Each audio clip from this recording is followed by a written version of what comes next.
Fellas, when you're down and out, take a shot of Pink Horsepower. Get on the up and up. No need for the panicking. Pink Horsepower leave you stiffer than a mannequin. Pause. Make sure you go to pinkhorsepower-.net to go and get yours. Listen, today joining the show is a very, very special guest. He's a rapper, actor, businessman, entrepreneur. His first album, Get Rich or Die Trying, second album, The Massacre, and single, In the Club, all went diamond, selling over 10 million records each individually. He's also the executive producer for the hit series Power on Stars, which has the biggest audience for a series ever on Stars, along with the hit show Buzzbuster is back again. 50 Cent doesn't sit still. He doesn't stay quiet. And he definitely doesn't move like anybody else in this industry. Ever since he stepped into the spotlight in a bulletproof vest and turned the entire music business on its head, Curtis Jackson has done one thing better than almost anyone alive. He's kept switching lanes before anybody could catch up. While most of his era is out here running nostalgia tours, playing the same 15-year-old hits to shrinking crowds, just come off a record where I gotta get people into these new songs and stuff like that. The television business was saying it was on strike, so I was saying I was on tour. Right. Because it was like at the same time, because they did that, I took the tour but I went through a process with Live Nation before they was willing to do it. I did like 6 shows this one we was doing GOG. Yeah. I think it started with 4 damn near. Yeah, 4. It was 4 joints, and it was like in Germany. Right. And they didn't want to support it because they felt like we was gonna have issues because of COVID. So I ended up financing the whole thing. Right. Well, and then I had guys that I worked with previously in those markets be the promoters for me, so they did all the logistics and everything for it. Right. But the deal was my deal. Gotcha. Like, it was nobody else involved. Then I came back after we did 4. We went back and did 16 more days. Mm-hmm. And I'm selling shits out campus. It was like our audience has money. Right. Like the people who were in college partying in 03, they now grown. Right. And success, the habit that they have to have a drink periodically, they got a wine cellar in Success. Right. They got a bar at the crib. They have casually having that drink at home instead of in the club, because their kids are now having the drink in the club. Right. And you know, while I'm out on this run, they was willing to come with their kids, it felt like. Right. It's just like, yeah, nah, I'll go to that one with you. Right. That other shit, I don't know what they saying. Like, you know, like the way the new style. That's a fact. What about you, Yayo? You've been there from the beginning. You enjoying this shit too? Of course. Yeah. You know, we in the best. 50 is doing something completely different. Television, liquor, Las Vegas. If you thought you had this man figured out, you don't, because he's about to pull off a play almost nobody saw coming. Hip-hop fans, get ready to hit Sin City. 50 Cent has officially launched his first ever Las Vegas residency, NDA Club. And this is not a drill. Announced in late 2024, the exclusive run lands at PH Live inside Planet Hollywood. And we're not talking one appearance. 6 shows, December 27th through January 4th. Like, let it be how I pass it on to him, and he do it from there. But so I'll be doing some different things. They'll see me come with a tequila next and some other things. Right. Put in the portfolio and then let it grow. A lot of people don't know, and I'm learning this in the last couple of months, being involved with sports. Your partnerships, I was looking at the Houston Rockets, Sacramento Kings, the Houston Texans, the Houston Astros, the Indiana Pacers, the Orlando Magic, the Washington Commanders, the Minnesota Timberwolves. And I'm sitting there seeing over the last year or two or so, like, what the fuck 50 doing courtside at the Sacramento Kings game? What you doing in Sacramento? What's going on?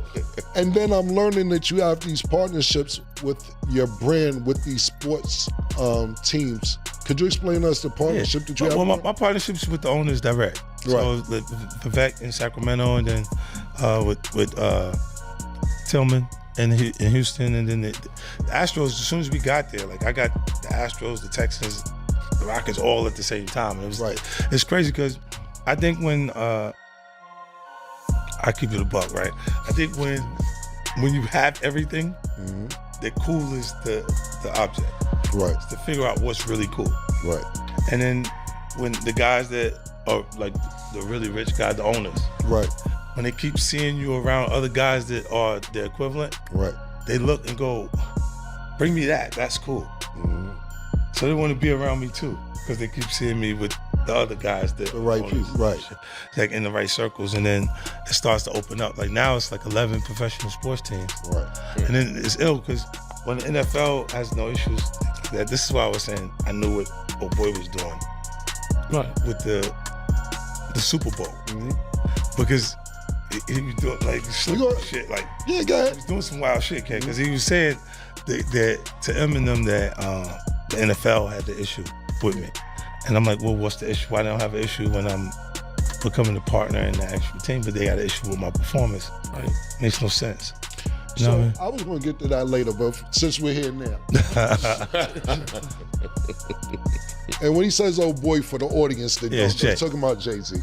This was discussed before.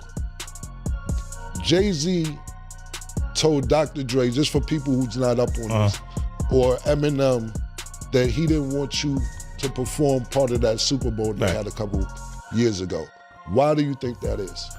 Well, I just think, Threatened? yeah, Possibly? not even threatened. You know, I think it's just when you take the competition from, like, our culture is competitive, man. It is, but I think when it goes past the music itself to blocking things in business, then I don't understand that. Like right now, he's not even competing for a slot. You don't have a new song out that he want to be on the top 10 or top 5, and you still competing. It don't make sense. Like, what are we competing for? What's the goal?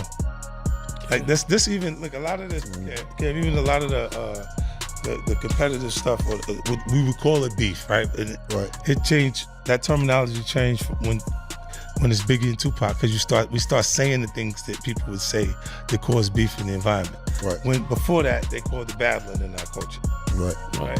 Because that's what it is until it turns into some street shit. Like so, when you're not competing for those things anymore, and you start looking and you're going, so what was the problem? You can't exactly remember what the problem was. That's what went through with Joe. Like my issue with Joe, I was like, yo, I think what was the like? When did we bump into each other now? That means 50 Cent is planting himself directly in the middle of the biggest New Year's celebration on the planet. While every other rapper from his generation is looking backward, he's turning the strip into his own personal stage. So why does this matter so much? Because the number attached to it is almost hard to believe. Reports claim 50 could walk away with $15 million. For 6 shows, $15 million. That puts him in the same conversation as the biggest names to ever cash a Vegas check. This 50 Cent Jackson. What's up, man? I got my nigga Yayo in the building today. Fifth already here. Motor. What's good, nigga? Deal, What's good? What's good, boy? I'm happy y'all here, man. Fifth, what's going on, baby? Oh man, I'm excited, man. I'm in good spirit. Talk to me about this residency that everybody's talking about, because niggas get residencies in Vegas, but more than the residency, people keep talking about the money. Everything is that was the number. $15 million. Everywhere we go on this, I never seen a nigga get this much congratulations on residency. Basketball players, executives, bitches. What makes this residency so important? Well, look, for me, it's important to me. I don't have to travel. It's not, when I'm tired, it's usually fatigue from the travel. Right. From place to place. That part. Like, well, this is why we start jet setting. Like, we start being on jets all the time. It makes it a lot easier for me to cover a lot of territory in a faster period. And then when we said we could close the year out and I could do the residency piece, and I was like, I was in talks to do the Sphere, to be in there. And then it's super complicated to build a show for that room. Right. So it was like, this was the better option of the two to do. Gotcha. Where's it at so people know? It's in the PH Live, Planet Hollywood. Gotcha. You just came off a world tour. Grossed over $100 million from what I was looking at. Do you still enjoy touring as much as you did when you were younger? I really enjoyed the last tour. Like, and it was because there was no pressure. Let that sink in for a second. This is a man who was once told his voice, literally reshaped by a bullet, would never carry a hit record. Now he's commanding one of the richest stages in entertainment. And don't think for a second he's walking out there with one mic and a playlist. You know how much money I made him? How much you made him? I see you take it. I'm appreciative. Know what I'm saying? You know what I mean? I seen you too. So I want to stick to the touring and go into some things that people don't know about you real quick. But I want to ask you, yo, I seen you taking some acting classes. 50 posted. Right. Do you feel when you see Fifth? Do you be like, yo, what's up? Can I get a part? What's happening? Does he tell you I need acting? You know what I feel? I feel like Power wouldn't be what it was if he put all his friends in there. Gotcha. So I know it's not like that. You know what I'm saying? And he turned everybody, Michael Rainey, all these guys into big actors. Right. But some of them been to school for years. Right. You know what I mean? So I know it's not just, he can just put his friends in there. Right. Of course, I want to be in something. Right. But you know what I mean? You gotta work for it. You know what I'm saying? Nah, that's what's up. And then as for tour, come on, we staying in like Armani Hotel. Right. You know what I'm saying? We staying in Four Seasons. Right. We staying in the best hotels. The best of the best. Yeah, and he don't gotta put us in those hotels. Right. You know? Nah, that's what's up, man. Because for me, and I didn't have to load like such music-wise, I just be, sometimes it'd be like, yo, I don't feel like it. I don't really feel like it. My nigga, I can't do it, my nigga. Exactly. Yeah, nah, but when I see you guys on tour, y'all niggas are genuinely enjoying yourself. You know what I'm saying? Like, talking to Star, so what was your last 72 hours like? This week, where did you go? Oh, man. We went to Qatar. So we flew, well, this was 12 hours. Yeah, 12 hours there. This was 13 This hours is Thanksgiving night. Right. Flew to Qatar. Atlantic City. 12 hours. Yeah, we went there for like an hour and 45 minutes. So we got off. No, it was about 3 hours. We were there for about a good 3 hours. 3 hours. Yeah. And then we got back on the plane. So it's like 13 and a half hours back. So it's 25 and a half hours. And then we went from there Straight to AC. to Atlantic City. Did the Harris, the pool party, and then The Ravens. Both. We had to go to from Baltimore to their casinos in Baltimore. Y'all niggas ain't tired? And then we had to come to Vegas, nigga. Yeah, it ain't even over yet. Then you nigga. going to Miami. Then Miami. Then you going to Arbazil. Yep, Y'all niggas are like rock stars, man. we're moving. Nah, that's what's up. Tell me about the liquor. Well, that, Bill Branson and LeSherman Dewar, those are, I own the entire company. Right. It's not Sire? Like, yeah, Sire Spirits. It's my son's company. Like the plan was to just build that company and just let him. Faith has promised a full-scale production, loaded with the records that ran the early 2000s. Magic Stick, Candy Shop, Many Men, and of course, the song the whole residency is named after, In Da Club. This is the Get Rich or Die Tryin' era, resurrected in the flesh in Vegas. But here's where it gets really smart, because 50 Cent never just performs. He builds. The New Year's Eve show is being presented by his own company, Sire Spirits. Translation: he gets to rock the stage, sell out the room, and put his liquor brand directly in front of thousands of paying fans, all in the same night. It wasn't that. It was just he's loyal to a default. Right. He was so loyal that he was like on the side without having to be on the side. Right. And then that, it dissolves itself over time because you ain't really got an issue. Right. So talk to me real quick before we get back into anything music-wise. Let's stick with the sports. You have this thing called the fifth quarter. Explain what the fifth quarter is. The fifth quarter is whenever people leave the game early, trying to beat the traffic. And yes, so we talk about sports teams when they leave in the professional sports events. Right. That I create these social lounges like in Houston Rockets, then Toyota Center, the arenas. The fifth quarter is the social area where they go to the bar and hang out. It's in the arenas. Yeah, in the arenas. Right. So instead of trying to run out early, like they leave them before. If the game is close, you just got to go through the traffic. Right. Because you're like, damn, it's only a 1-point game, 2-point game, then not sure who's going to win the game. But a lot of times, like people get up and start leaving at the end of the fourth quarter because they're trying to beat the traffic out of the actual arena, and instead now they just come hang out because it's a cooler, the environment is just cooler now. Right. You had a boxing promotion company once. Yeah. What happened with the boxing promotion company? That really happened, Ken, because of my relationship with Floyd. Right. You know what I mean? I didn't have interest in being a promoter like out the gate. It was just, he was doing Mayweather promotions at the time. And then he had to do 90 days. He was going to jail. And he had fighters. He had Ruckus, Gamboa. He had guys that was just lingering. I'm like, champ, if they're gonna go, they're gonna leave. You go to jail, they're just gonna leave. Like, Right.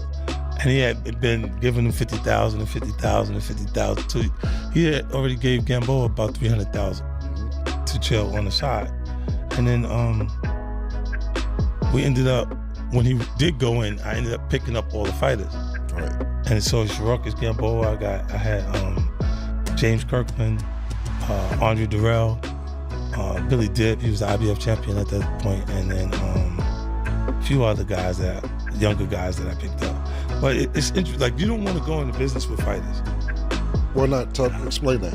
Their temperament is built on the way the business runs. So it's like they fight, get the money, spend the money, then fight again. Right.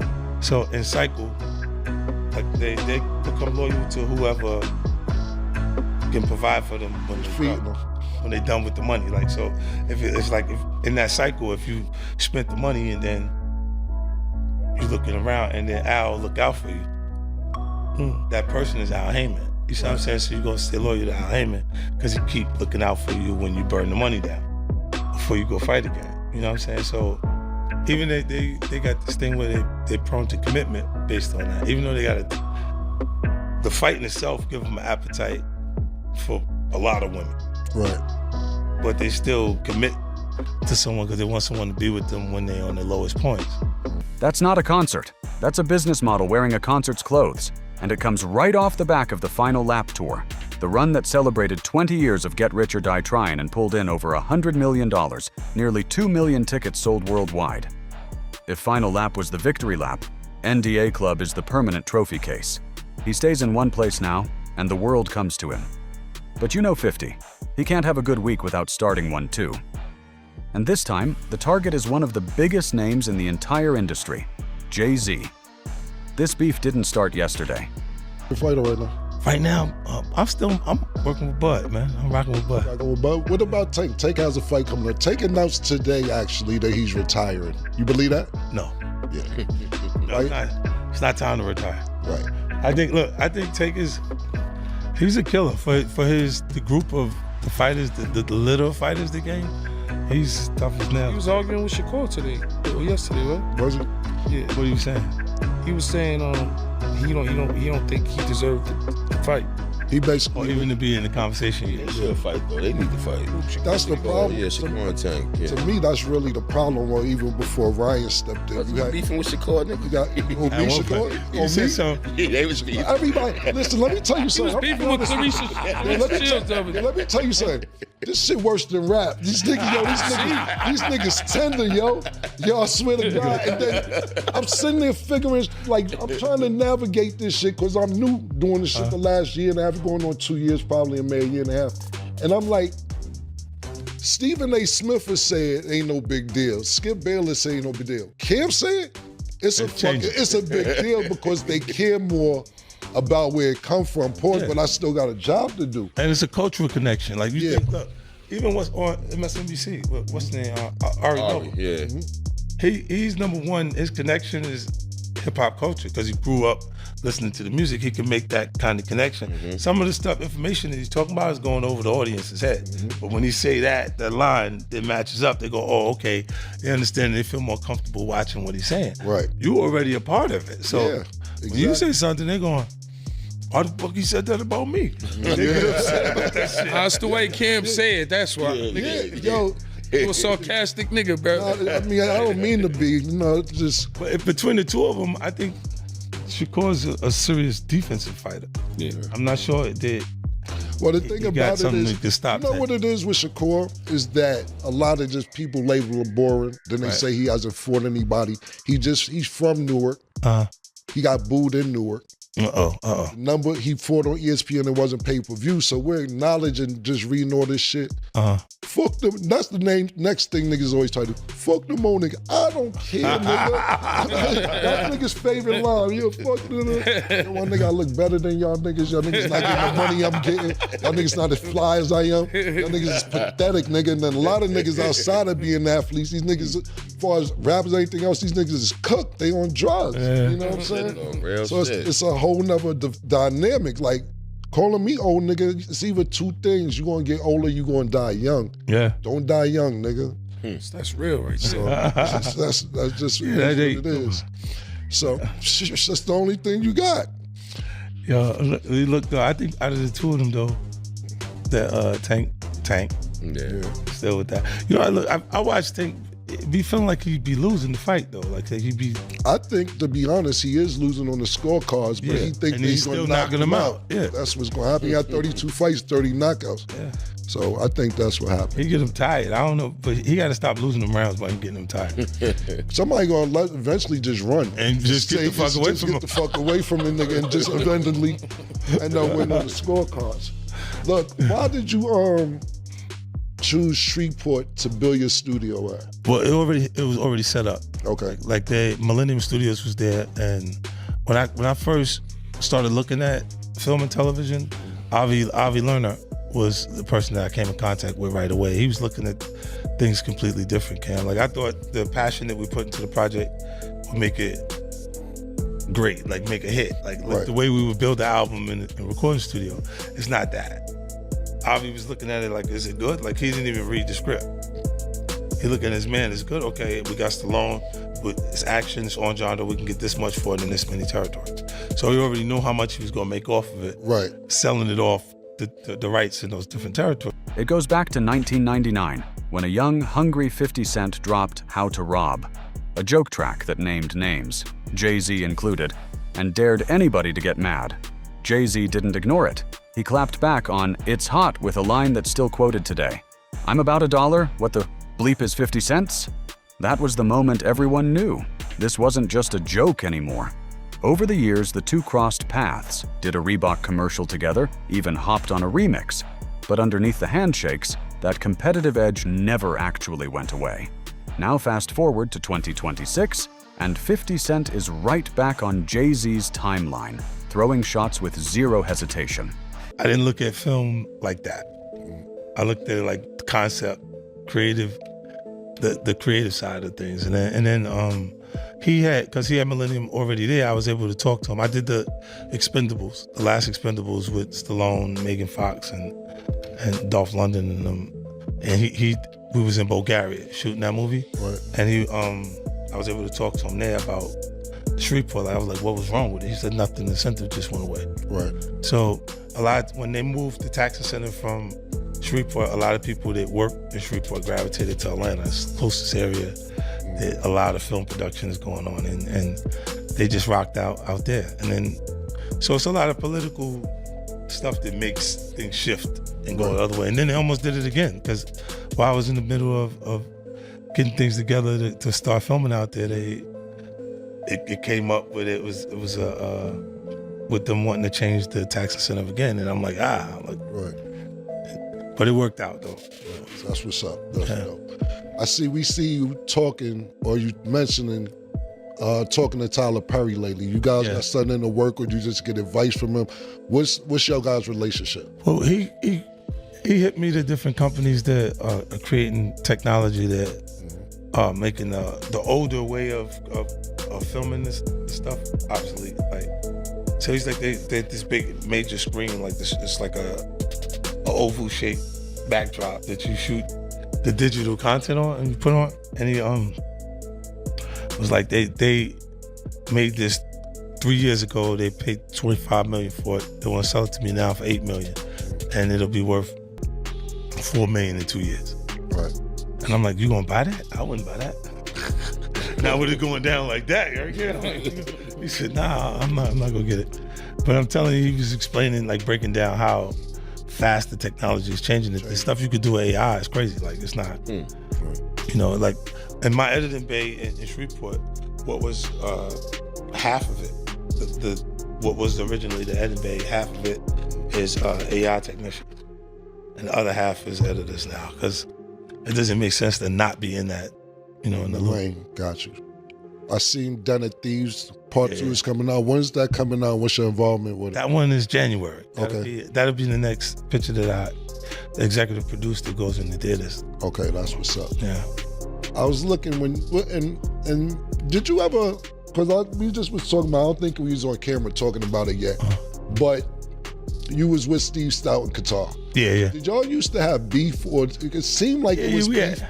That was a part of the thing. So that was a part of it, because Yeah. me and Steve talk often, and I'll be like, yo, I see you with 50, y'all niggas good. He's like, we never had beef. And I'm like, I'm not sure. It seemed like y'all niggas might have had some problems.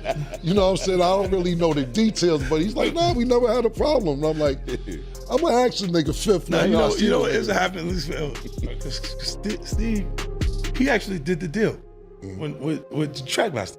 Okay. He did the deal then, like in the beginning. So it was cool from the very beginning. And then, look, after I got hit, when I came back around, he meet me. He posted a meme putting Jay-Z's face on the Predator, the movie monster, and paired it with an old Jay-Z lyric from a 2006 verse on Fabulous's Young'un Hollaback, a line referencing someone who wasn't even 21 yet.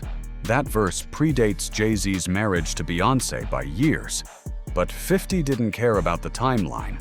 He cared about reopening the conversation. His caption basically said, "I know you're gonna call me a hater, but what do you have to say about what he said, huh?" Classic Fifth. Jokes, shade, and just enough gasoline to set social media on fire in real time. Is this Ja Rule level war? No, but it's the same instinct. 50 positioning himself as the outsider who says what everyone else is too scared to say, and painting Jay-Z as the protected industry. King. He's questioned Jay's business approach before too, claiming Jay only links up with artists after they've already made it, while 50 built his people, Banks, Yayo, Buck, from absolutely nothing. Even Tony Yayo has echoed that same energy, drawing a hard line between real G-Unit loyalty and what he sees happening on the other side of the industry. Serious feud, or just 50 doing what 50 does? One thing is certain in hip-hop. Old scores never fully die. They just wait for the next post. And while he's stirring things up online, his television empire is quietly becoming one of the biggest success stories in entertainment. Rewind to 2019.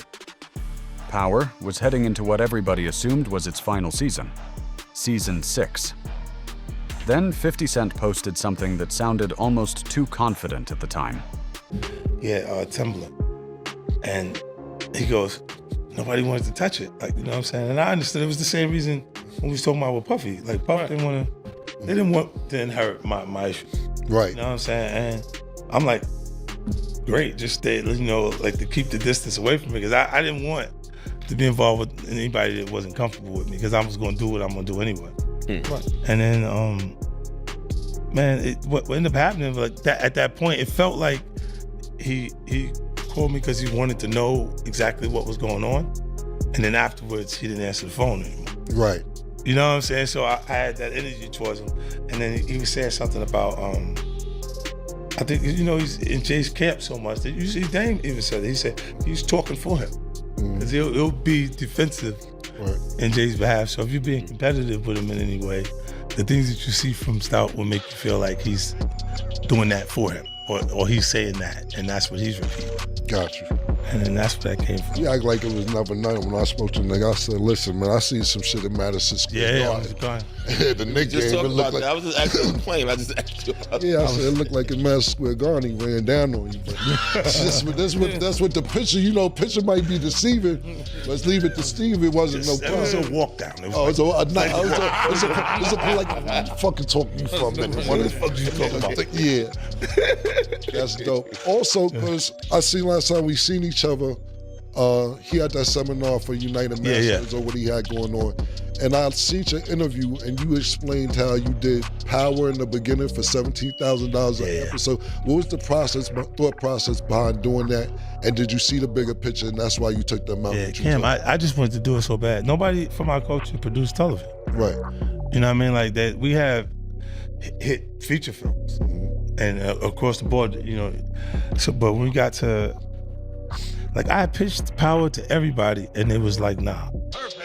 They didn't want to do it. And then I went and made music that kind of represented each one of the characters. And we came back to pitch again. And we pitched, and we just go, she'll tell a portion of the story, and then we press play. And the last place they spend money in the production is on music. Because the director created dream sequence what he would want to put the flyest shit possible in his actual episode, and then the music supervisor will come in and replace it with things that's comparable to make it cost efficient. But it's the last place they spend the money is on the music licensing. And I'm like, I want to make something that felt like the Curtis Mayfield's soundtrack to Superfly. Right. It matched so well, and it was like those points where the character was like staring off and the music was saying what he was thinking. Instead of it being, like, it's when you let the images match the music. You know how you watch the show and then you hear something that wouldn't sell on iTunes? And you're going, they spent like $1 zillion on the project. Why you didn't put the money right there where the music would make me feel a certain way? Right. You know what I mean? Like, music is important. It's powerful, yeah. Very powerful in movies and television. We was looking at some shit that they put Good Times in the background. It was a love scene. And you put the wrong music back, it turns into something different. Yeah. Go ahead. But I took the 17,000. I didn't care. I wanted to do it. Like, I think the first 3 seasons of Power, they wouldn't accept the cast of Power onto Good Morning America if I wasn't there. Right. So I'm doing 50 Cent. I'm out at night. I come out 3:30, 4 o'clock in the morning. I'm like, nah, just give me my suit. Right. I just put the suit on, I go do Good Morning America, then I go to sleep because it don't make sense. I gotta be there for 5 o'clock. It's already 4:30, let me just put the suit on and go do it. Right. Mm-hmm. You know? So we talking about Power. We seen Ghost have a little problem. Yeah. I still call the nigga Ghost. I don't know nothing else. I call him Omari. Yeah. What was the problem with you and him, and why was he so mad?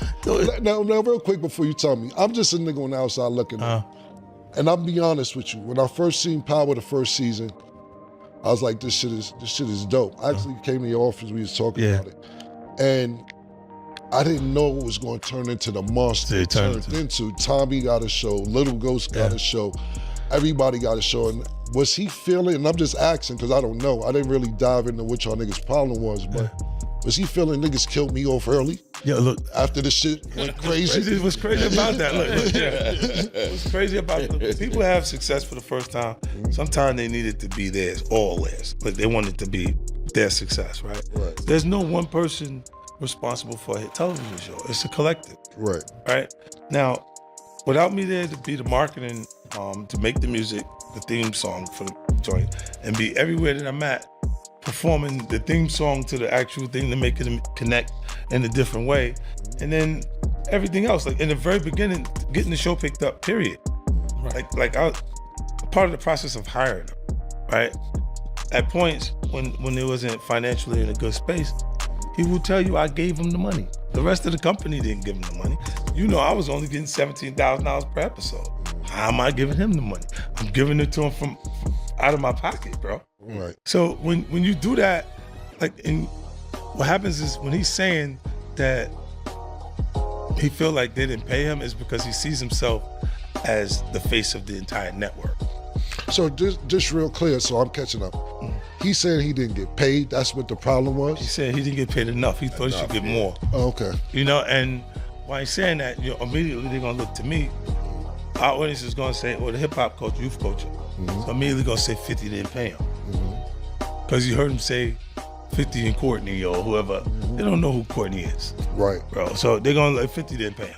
Shit, give me that 150. What is it? 150 a week? 50 paid me. I'll take that. No, but I'll take that 150 a week. That's why I'm in acting class. Let me tell you something.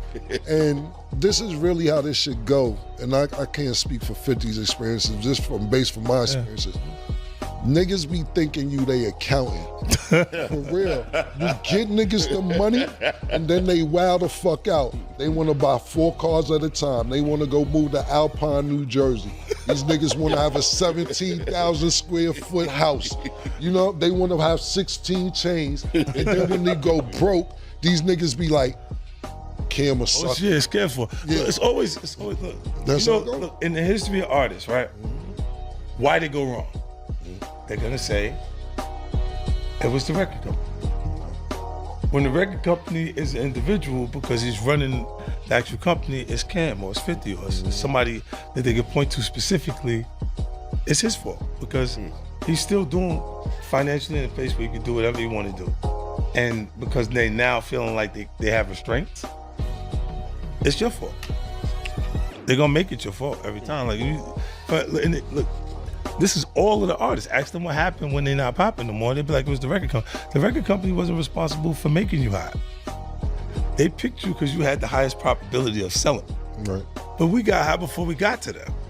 That is true. We built the momentum before we got all of the mixtape work. Everything else that you've done to build consistency. Consistency is the key to all success. If you can consistently work at something, you can consistently shoot the jump shot, you're gonna go to the league. If you consistently run, catch the ball, you're gonna go to the league. Like that'll happen, but you gotta work at it until your technique and you are good enough at it for them to actually give you the shot. And that's the process that we're going through, but they're always gonna blame whoever's in the driver's seat, right? I changed my mind. Power is not going to be over after season 6. This shit is too good. Looking back now, that wasn't hype. That was a warning shot. Power didn't end. It multiplied. Power Book 2, Ghost. Power Book 3, Raising Kanan. Power Book 4, Force. Every single spin-off dug the world deeper, pulling fans further into Kanan's rise and Tommy Egan's descent into chaos. But here's the twist nobody expected. 50 Cent might be closing this chapter, and on his own terms. He just dropped the first look poster for Power Legacy, the next major move in the franchise, bringing Tommy Egan and Tariq St. Patrick back together in New York. The crossover fans have been begging for since Force and Ghost first split apart. And then came the caption that stopped everyone in their tracks. New heat on the way. I think this is going to be the last spin-off. Then I'm done with the Power universe. If he actually means that, this is massive. Power Legacy is set for 2027, and if it really is the final chapter, 50 Cent could be about to walk away from the empire that turned him into a television mogul. That said, don't expect the lights to go out just yet. Power Book 3, Raising Kanan, is heading into its final season in 2026, and Power Origins, a prequel diving into the younger lives of Ghost and Tommy, is already in development. He's not closing the door, he's expanding the runway, protecting the value of everything he's built, right up until the moment he decides to walk away completely. 50 Cent once rapped, "You can find me in the club, bottle full of bub." And honestly, that line still applies. It's just that the club is only one small piece of a much bigger operation now. Today you'll find him in boardrooms, on television sets, behind million-dollar deals, and back on stage in Vegas, reminding everyone exactly who built this. From surviving South Jamaica, Queens, to commanding music, television, liquor, and the Las Vegas Strip, 50 Cent's hustle never switched off. He didn't just survive this industry, he learned how to own his lane in it, permanently. Thanks for watching. Hit that like button, subscribe, and turn on notifications so you don't miss the next one. Are you more hyped for the NDA Club residency or Power Legacy? Drop your thoughts below. We'll catch you in the next one.